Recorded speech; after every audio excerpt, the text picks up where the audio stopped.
I have a problem, and it's a new problem, and it's not one that I know what to do with. Because since I've started doing Real Wordy, all I want to do is write. Like, seriously, all I want to do is write. I'm sitting here all day getting ready to do this episode of the podcast, and I didn't want to do it because I could be writing right now. And I just wanted to write. This is a new problem that isn't really a problem. Maybe, but I want to talk about it on today's episode of Project Shadow. Can you hear me? I have something to say.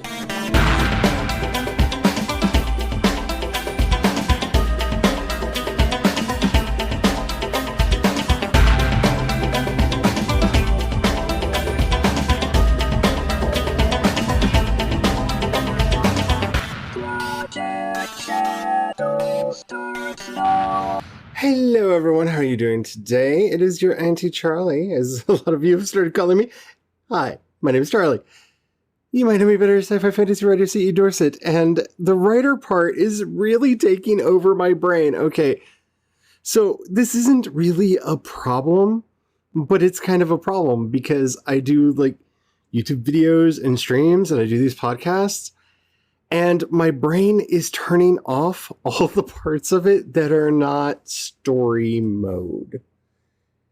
Like, to the point where I don't want to watch TV, movies, I don't want to play games, I don't want to listen to music.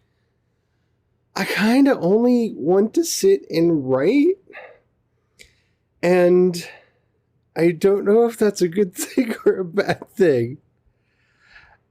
I've never been in this place before. I really have never been in this place before, because usually I get to the point where I'm writing on a schedule and my brain rebels and tells me, oh, you think I'm going to be doing a schedule? I'm so not doing a schedule. I don't like your schedule. Why are you doing this to me? And I have to tell it, look, we're going to be doing this because it's what we need to do. So I haven't really set a schedule, which is probably why my brain hasn't rebelled yet for anything other than the podcast and the videos. So naturally, the brain has decided, no, we're not going to do anything. We have stories. Don't you understand? The dragon needs an answer. The dragon has a very important question and they haven't gotten the answer yet. He needs an answer. Give him an answer. And I'm like, yeah, you're right. You're right. And I think this is my own fault. Because when I started this project, like before Millwordy, when I actually started working in the manner I'm working right now, my goal was to be my own self-entertainment and to tell stories that I was interested in with characters and situations that I cared about. And in a way, I feel like I have succeeded greater than I ever could have imagined. Because it's all I can think about. It's all that I want to do. It's all that I can have going through my brain. Is, oh, so what about this character? What about that character? And it doesn't help that I gave myself several settings in which to write. Because now I find myself going, I'm kind of tired with what's going on the Sci-Fi Channel, and I just flip over to the Dark Urban Fantasy, and I write over there. And I actually have 2 series going over there right now, and actually a 3rd one in development. And it's like, I'm kind of bored with this now, and so I flip back over to Sci-Fi, and I've got like 3 in development over there, and so I have stuff to be doing. Always, constantly, just moving back and forth and back and forth. And so I have, by allowing myself to work on multiple projects and to focus the projects on topics that I am personally interested in to this degree, it's seriously all I want to do. And I don't know what to do with the rest of my time. Because I can't write constantly. I mean, I cannot write constantly. I need downtime. But my downtime is now all about story.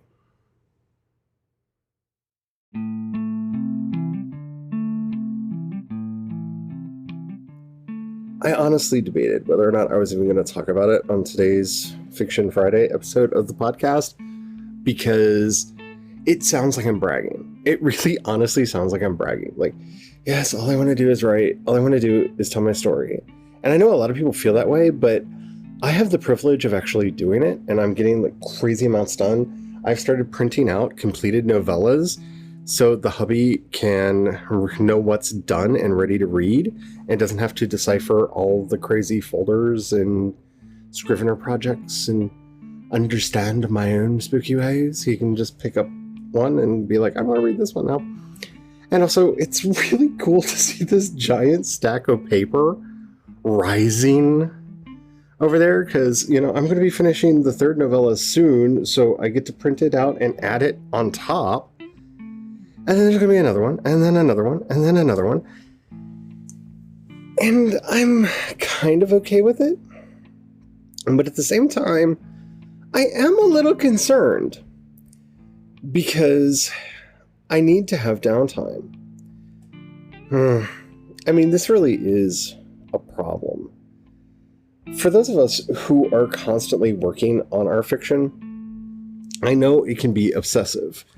And I'm not saying that I'm quite to that point yet, but I do find myself thinking about it all the time. And even when the hubby talks me into watching a show or a movie, sometimes I pull out my laptop and I just continue working. Sometimes. Not always, but sometimes. And that's not healthy. Look, I'm all about us getting our million words. The Millwordy Challenge is real, but we need to be healthy about it. It's only September. I can't burn myself out in September and then spend the rest of the year trying to get my mojo back. That is not a thing that I can let happen, and it's something that you have to be careful not to let happen to you either. So, why is this happening? I have a diagnosis, and it is simply the fact that I am kind of writing my own fan fiction. I have created settings that I really love, and they are inspired by a lot of things that I really like. And so in a way, I've kind of created a fan fiction loop for myself that I want to know more about these characters, I want to know more about these worlds, and I always want to be in them. And the methodologies that I've developed have been helping me actually produce stories. We will see as this project continues how many of those are human readable by people that are not me, because I still have my doubts, but at least the samples that I have put out into the world for alphas and to read, I've gotten good feedback on. But this seems to be the answer to the writer's block problem. Because previously I was super blocked. And yes, some of that was the depression, some of that was the dysphoria, some of that was the anxiety, and all of that is gone. But also, I continuously worried about whether the market would sustain the kinds of stories I wanted to write, whether market forces would work against me. Should I be doing a vampire novel because New Moon? No, not New Moon. The new Twilight book. I can't remember the name because I don't keep up with it, and that's okay. But the new Twilight book is coming out, so vampires might become a thing again. So should I be focusing on a more traditional vampire book? I'm not thinking like that anymore. And that is overly liberating. I'm going to say the least shocking thing that I've probably ever said on this entire podcast. Writers are writers' worst enemies. It's not the critics, it's not the fans, it's not the trolls, it's us. And we're either beating ourselves up for not hitting our goals, or we're chastising ourselves for the ideas that we have and not allowing our free creativity to flow. And thus, our production dwindles to nothing. And then we get mad at ourselves for not having good production, and we start the cycle all over again. It's a wonderful, self-perpetuating, infinite loop. And we have to break it. We have to break it. And so I kind of want to try to start some kind of a project for us writers to hold each other accountable, not like in the way that we are with our other projects, like are you getting it done or not, but on how we treat ourselves.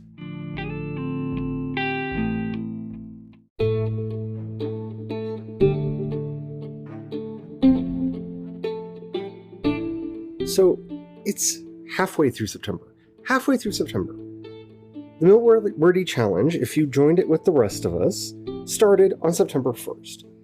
And people are, honest to God, already saying, oh, I've completely failed.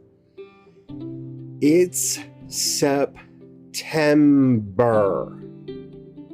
Like, we have 11 and a half months. 11 and a half months. Not, that's so close we can just round it up to a year. Just round it up to a year. We have 11 and a half months yet to go. You don't know if you're going to succeed or fail. I don't know if I'm going to succeed or fail. I've written over 65K so far. Here, let me actually look at this. Now, this is not completely up to date because I've got numbers that I haven't put in here, but as of the most recent run of my spreadsheet, I've written 66,000 words this September already. I have that many words banked in various projects here, there, and yonder that I do for creative purposes. Okay. Yay, that sounds great. 83,334 words a month is a Mill Wordy. Yay, that's great. That's wonderful. But, and this is the but. This is a big but. That doesn't mean I'm going to be doing that for the next 11 months. That doesn't mean that at all. We, as human beings, have this horrible permanence problem. We look at the world and go, the way it is now is the way it has always been, and the way it always has been, and the way it always shall be, when that is almost never the case. And I say almost never because, sunrise, sunfall, rain comes and goes. Some things are kind of, semi-permanent. But, eventually the sun's going to turn into a red dwarf. A red giant, and it's going to burn the planet up, and there's just going to be vapor here, and there's going to be no more sunrise, sunset, and all that. It's all going to end. Everything's going to end. Nothing is permanent. So if you are doing good now, like I am, hopefully, we will continue to be doing good later. If you're not doing good now, you might have like a crazy month and get caught up. We have to stop being mean to each other, and we need to start, like, in the nicest possible way, calling people out when they're doing this. And I don't mean like dragging people and yelling at people, because that solves nothing, but we need to be supportive. Look, it's a long haul. We all are in this for the marathon, and that's whether you're doing Mill Wordy or you're not. Writing is a marathon. You're going to go through the arduous task of writing a book. That's followed by the arduous task of editing a book. And that is followed by the arduous task of promoting a book. And you know what happens during all that? You start writing the next one so the cycle can continue. That is writing. That is writing life. That's what this is all about. So no, I am not interested in exactly how you think you are perpetually going to do for the next 12 months, and you should not be either. We need to bring some sanity and some healthy thoughts into this community. Because if we're going to build a community, if we're going to actually come together as writers and support each other for mutual benefit, a big part of that has to be for us to be honest with each other and to say that we're not going to put up with this crap. That we're not going to put up with this crap, that we are going to maintain our minds. We're going to make sure that we are telling our stories and doing it in a healthy way. We're taking care of our wrists. We're taking care of our health. We're taking care of our sanity. That we're taking care of ourselves and each other. Because this unhealthy mindset has to end. And I know I am sounding like a broken record. I talk about this almost every week on the podcast. I've been doing videos about it on the YouTube. but I'm small. I think that's my problem, is like, I am small and the message is just trickling out into the wider community. And so I feel like I have to keep saying it because people aren't getting it. But people aren't getting it. And look, take care of one another, please.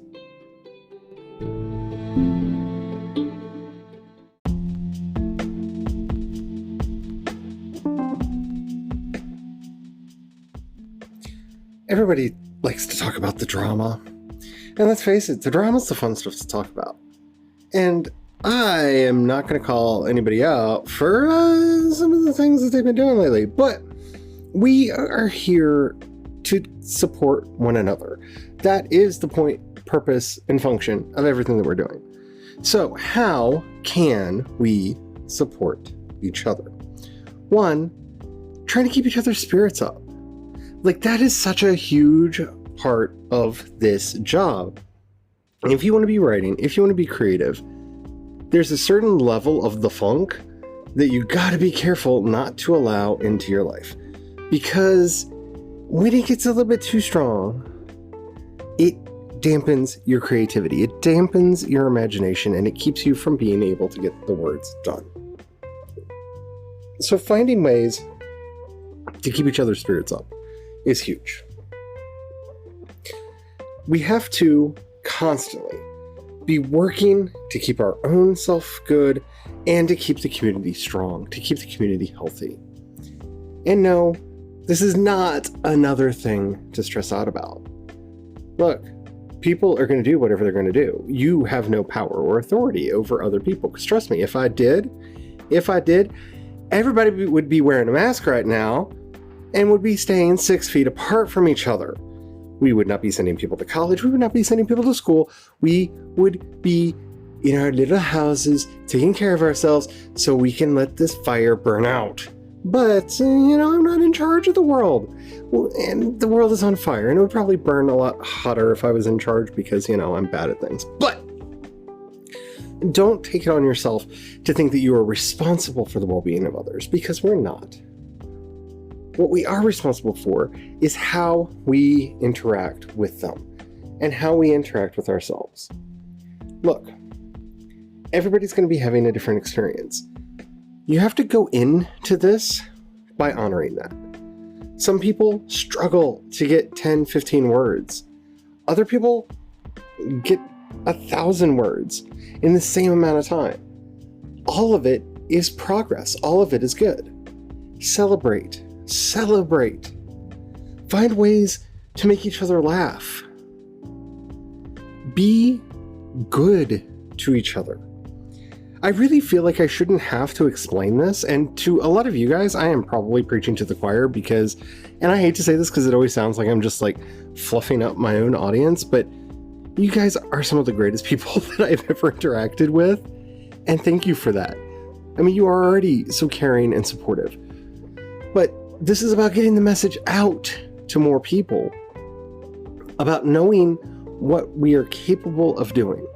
Look, I'm not going to name names, even though I really want to, but there's a certain somebody who notices when I'm not feeling good and DMs me memes that they know will make me happy.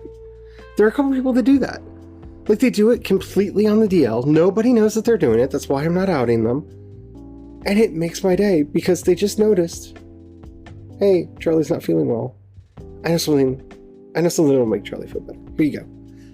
And they cheer me up. That's great. And I try to do that for other people, but I'm bad at it and I'm trying to get better. But that's what I'm talking about when I say we need to take care of one another. If we're just looking out for ourselves, if we're just looking out for our own welfare and neglecting that of our fellows in this community, then we can't be surprised when the community goes toxic. We just can't. We have to be the people we want to see in the community. And honestly, while I'm not pro shame, there's nothing more shaming to somebody than when they are outgooded on things. Because we all like to think that we're the hero of our own stories, and then when we see actual heroes, actual good people in action, it does something in our minds. It does actually make us start questioning whether or not we're actually the hero of the story or not. And so that's what we have to do. Be that hero. Be that person in chat that is supporting other people. Be that person in the Discords that's supporting your fellow writers, your fellow world builders, your fellow creatives. Offering help where you can and not overexerting yourself on any of it. That's how we make this a better place.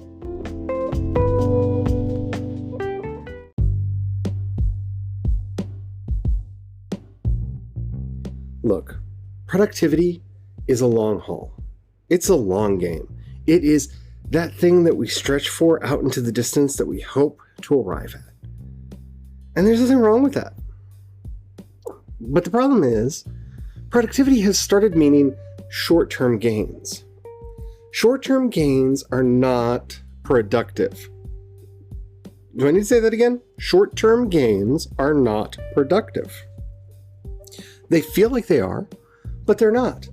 I'm actually a little freaked out about how well I'm doing with this Millwordy, because I'm afraid I'm going to burn myself out before I get really into the meat of it. Like I said, we have 11 and a half months left. Being successful in the short term does not guarantee lifelong success. And that's what all of us want.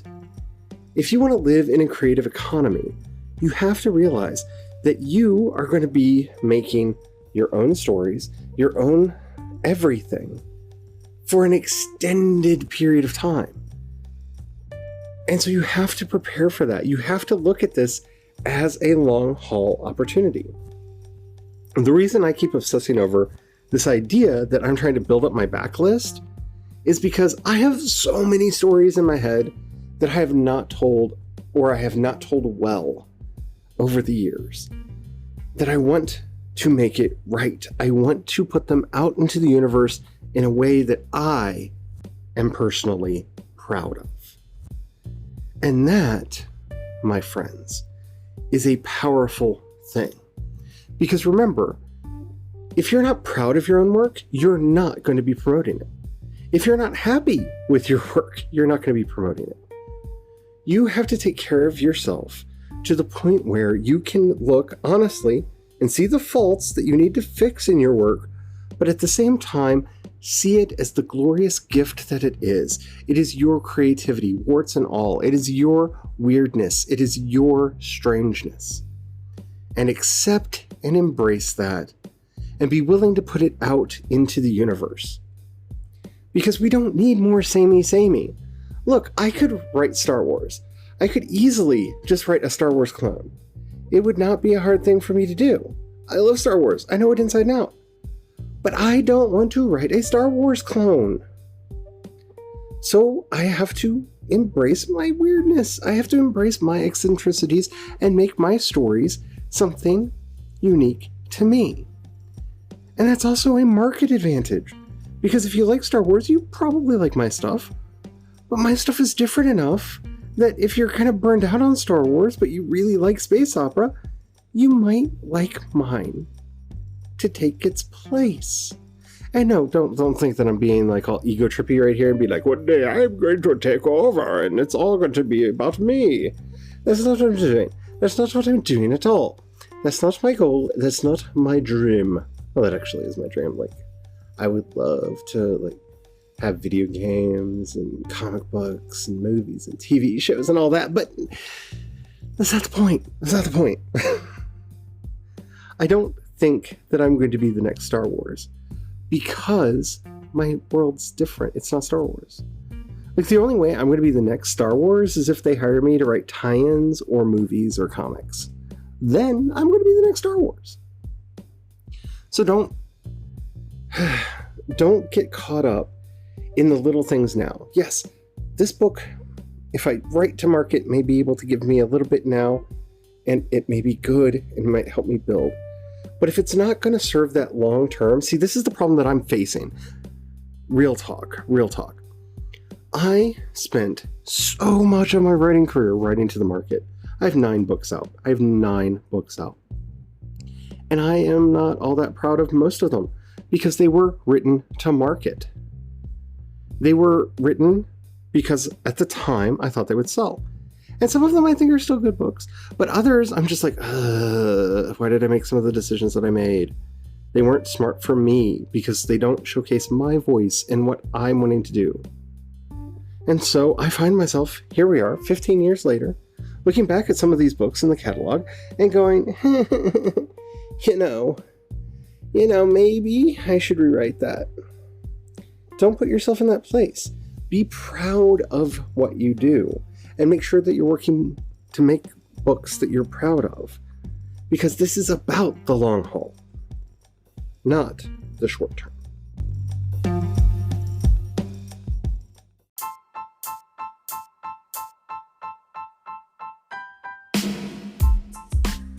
Look, I'm going to try not to make next Friday's episode like this one, because I feel like every Friday episode has been a version of this, just kind of building on what we said last week. And I'm hoping next week I'm not going to do that. I'm really hoping that next week I'm not going to do that. But I can make no promises. It all depends on what happens in the intervening week. But I'm going to say this to you right now. And I'm going to say it in the most upsetting way I can because it's the only way in my head. All right, fam, let's get out there and take over the world. Because that's what we need to do. That's what we need to do. Look, the world is ready for us. The world is looking for something different, something strange, something interesting, because you know what? There's not going to be that much mainstream content this year. For all the things about the world being on fire, the world is really on fire. So if we can buckle down and get our projects out and get stuff out there that is of value to others, we can take over. We can win. We can hit those giant goals that we want. Because the world is hungry for entertainment. And soon, those wells are going to start drying up. Now, they're going to get refilled eventually. But until then, there's going to be a gap. The internet became such a phenomenon. Not just because it existed, but because of the writer strikes that took stuff off TV. People didn't have ready access to the shows that they wanted, and they started looking for alternatives. I lived through it. I remember when people went, oh, there's this internet thing. Have you heard of this internet thing? And I'm like, yeah, I've been on it for years. But that's cool. Let me show you some of my favorite sites. And that's what we're about to go through again. So get ready for the wild ride. Like, now is our opportunity to strike. So do your best to try to get in there now, because this is our time. This is the moment for us to come in and change everything. And we can do it. I have faith in you. I believe in you. And you should believe in yourselves. Because right now, with everything bad going on in the world, for creatives like us, this is our time. And it's time for the cats to start making noises at each other. Because of course it is. All right, I hope you enjoyed this episode. If you did, please take a moment to rate it in whatever app that you're listening to me on. It does help out a lot. Down in the show notes, you'll find a link to the voice message system. Keep it short, keep it clean so I can use it on the show. I would love to hear from you. If you have any questions or comments, that's a good place for them. But if you'd rather hit me up on social media, I am C. Dorset on both Twitter and Instagram, and you can find links to everything that I do over at projectshadow.com. If you have $1 that you could send my way, in the show notes, you will find a link to listener support, my Patreon, and coffee for one-time donations. Thank you so much to everyone who does that, especially you, Kat, who is one of my new patrons. You are awesome, and I will forever sing your praises. Thank you so much. It does mean the world to me. If you don't have any money right now, and you don't feel like giving, that's perfectly all right. That's perfectly all right. But if you know anybody you think would like anything that I do, please share it with them. That helps out immensely as well. Because in this industry, getting discovered is the hardest part. So consider sharing. All right. And now, for the part that everyone calls my virtue signaling segment of the show. Not everybody, but some people. But I say it because if I don't at least say it a little bit on the end of everything, I'm going to just scream it and dedicate the entire podcast to it. And I don't have the mental energy for that. Remember, Black Lives Matter. Black trans lives matter. Trans identities are valid. One of these days, we will be beyond all this foolishness. But until then, stay out there, stay loud, stay proud. We can change the world. May you have the courage to ride your dreams into reality. And until next time, don't forget to have the fun. Bye.